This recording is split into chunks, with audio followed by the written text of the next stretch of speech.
मेरे दोस्तों, इंसान को कुल अकल भी मिल जाए तो फिर भी अल्लाह की हिकमत का वो इहाता नहीं कर सकता।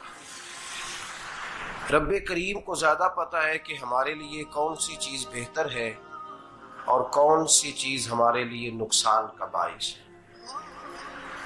अल्लाह तबारक व तआला की हिकमत ये चाहती है कि मेरे बंदे परेशान ना हो। रब ये चाहता है कि मेरे बंदे किसी जगह पे भी दिक्कत और परेशानी का शिकार ना हो। तो अल्लाह तबारक व तआला ने राहे एतदाल इख्तियार करने का हुक्म इरशाद फरमाया कि तुम एतदाल के रस्तों पे चलो, मोतदल जिंदगी गुजारो, अफरातो तफरीद से बचो। आज जिस माशरे में हम वक्त गुजार रहे हैं, इस माशरे में हम इस बात को समझने से कासिर हैं कि असल हमारा मसला क्या है। हमारा असल जो मसला है उसकी शनाख्त हमें कैसे होगी और हम फिर उस तक रसाई किस अंदाज में हासिल कर पाए। हम हमेशा अपनी आमदन बढ़ाने के चक्कर में रहते हैं। एक काम और शुरू कर लें, पार्ट टाइम जॉब शुरू कर लें, कोई साइड बिजनेस उसका आगाज कर लें। हमारी जो दौड़ लगी हुई है वो लगी है काम बढ़ाने में, आमदन बढ़ाने में। हालांकि इस्लाम हमें ये कहता है कि तू आमदन बढ़ाने के चक्कर में ना पड़। असल बात यह है कि तू अपने खर्चे कंट्रोल कर। तंग इंसान वो नहीं होता जिसकी आमदन थोड़ी होती है। ये तवज्जो कीजिएगा मेरी बात, ये कीमती बात है और गुफ्तगू सारी का लुबे लुबाब है। तंग बंदा वो नहीं होता जिसकी आमदन थोड़ी होती है। असल परेशान वो होता है जिसके खर्चे ज्यादा होते हैं। और हमारा जो रोजमर्रा का नुकसान हो रहा है ना, वो आमदन के मामलात में नहीं हो रहा। बुनियादी नक्श जो वाक़या हो रहा है वो ये है कि हमारे अखराजात ज्यादा, और वो अखराजात किसी और ने नहीं बढ़ाए। वो खर्चे हमने खुद बढ़ा लिए हैं और अब हमें उसका नुकसान भुगतना पड़ रहा है। और अगर आप सही मानों में टटोलें तो जो बहुत अमीर लोग हैं वो तो उन खर्चों से बच गए। मैंने बहुत सारे ऐसे खत्मात में शिरकत की है। मैं बहुत सारी ऐसी जगहों पे गया हूं कि जहां लोगों ने बड़ा मुख्तसर सा खत्म दिलाया है तो हो गया है खत्म। खत्म के मामले में कब किसी ने पाबंदी लगाई है कि उसमें 200 आदमी शरीक होगा तो तब ये साले सवाब सही हो सकेगा? कौन कहता है?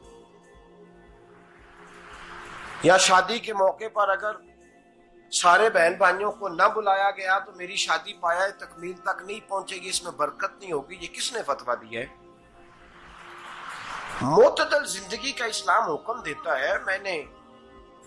मैं पढ़ रहा था कि एक बहुत बड़ा सदर है, गालबन सूडान के सदर की बात हो रही थी, तो अपने बेटे की बारात लेके गया तो 4 लोग गए हैं बारात, और 15 लोगों का उसने एहतमाम किया अपने घर में खाना खाने का। तो क्या शादी हो गई कि रुक गई? तो भाई राग अलापना इस बात का कि बड़ी परेशानी है, कोई साइड बिजनेस शुरू किया जाए फलान जगह फलान जगह फलान जगह। तो असल मामला ये है कि पहले एक बंदा कमाता है तो फिर भी घर ही चलता है, फिर बड़ा बेटा साथ शामिल होता है तो फिर भी घर ही चलता है, फिर मंझला बेटा शामिल होता है तो फिर भी घर ही चलता है। जो रोना दादाजी रोया करते थे कि बड़ी मुसीबत है, बड़ी मुश्किल है, गाँव में रह अकेले होते थे और वो 5 बच्चों को और 4 बच्चियों को वो पालते थे। तो जो वहां परेशानी थी वही आज परेशानी शहर में आकर पढ़ लिख कर मोटी तनख्वाह लेकर वही परेशानी हमें है।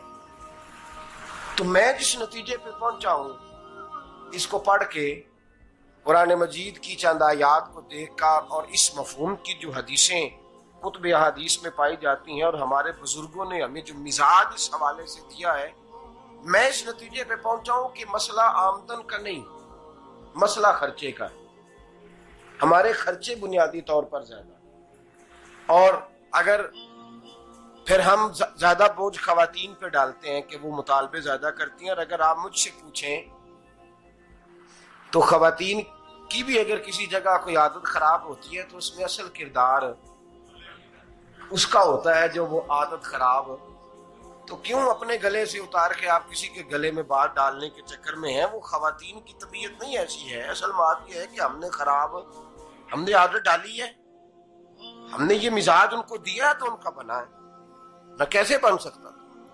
तो एतदाल जब तक जिंदगी में नहीं होता, पानी प्यास बुझाता है, लेकिन एक गिलास ही हो तो प्यास बुझाता है। बाल्टी को मुंह को लगाएगा तो कपड़े भिगो देगा उसके। हालांकि पानी बुरी चीज का नाम नेमत है ना, बहुत बड़ी अल्लाह की, लेकिन प्याले में ही अच्छा लगता है। कोई मटका मुंह को लगाएगा तो तांग होगा, प्याला ही बेहतर है उसके लिए। तो मेरे दोस्त, मटके से भी बाज़-औक़ात काम चल जाता है, लेकिन अगर कोई कहे नहीं मुझे दरिया ही चाहिए तो उसका तो घर बह जाएगा, सारा घर बह जाएगा उसका। हमें दरिया काबू करने का मूड बनाया हुआ है तो इससे घर बहा करते हैं, इससे घर बना नहीं करते। घर प्याले से पानी पीने से बनता है। अगर तू दरिया पे कब्जा करने का मूड बनाएगा तो घर बनेगा नहीं, घर बह जाएगा। आग ना हो तो खाना पक नहीं सकता, लेकिन हल्की आंच से खाना पकता है। और अगर आंच तेज कर दी जाए तो जी, करीने क्यास बात कर रहा हूं मैं, अकल से मावरा नहीं कर रहा। करीने क्यास समझाने के लिए मिसालें दे रहा हूं। हल्की आंच पे खाना पक जाता है और आग तेज हो तो खाना जल जाता है। तो खाना उतनी देरी खाने के काबिल रहता है जब तक वो हल्की आंच पे पकता है। तू जितनी मर्जी तू कहता है नहीं मेरा गुजारे नहीं, आग तेज होनी चाहिए, तो मियां जल जाएगा, जल जाएगा। हवा न मिले तो सांस नहीं आती, ठीक है। ऑक्सीजन ना हो तो सांस, हवा ना चले तो गुजारा नहीं होता। लेकिन अगर तेज चले ना, अगर तेज चले तो आंधी और तूफान बन जाए तो छतें गिरा देती है, जाने ले लेती है। हम हैं तूफान के चक्कर में, हम हैं दरिया के चक्कर में, हम हैं बड़े नाव के चक्कर में। तो मियां हल्की आंच ही अच्छी है, याद रख। और एक गिलास पानी का एतदाल से मिलता रहे तो वही मिलता रहे, जरूरत के वक्त वही बेहतर है। तू पूरे दरिया पे कब्जा करने का प्रोग्राम ना बना, तंग हो जाएगा। और मेरे अजीज याद रख, हवा सांस लेने के मुताबिक मिले तो वो ये अच्छी है, जो सांस बंद करने पे आ जाए वो हवा अच्छी। हमने चक्कर चला लिया है कि ज्यादा पैसा, रातों रात पैसा, लंबा पैसा, ये प्लाट भी मेरा, वो प्लाट भी मेरा, गुजरांवाला भी, गुजरात भी, लाला मूसा खाड़ी और पिंडी तक जहां मैं जाऊं मेरे नाम की तख्तियां लगी हुई होनी चाहिए।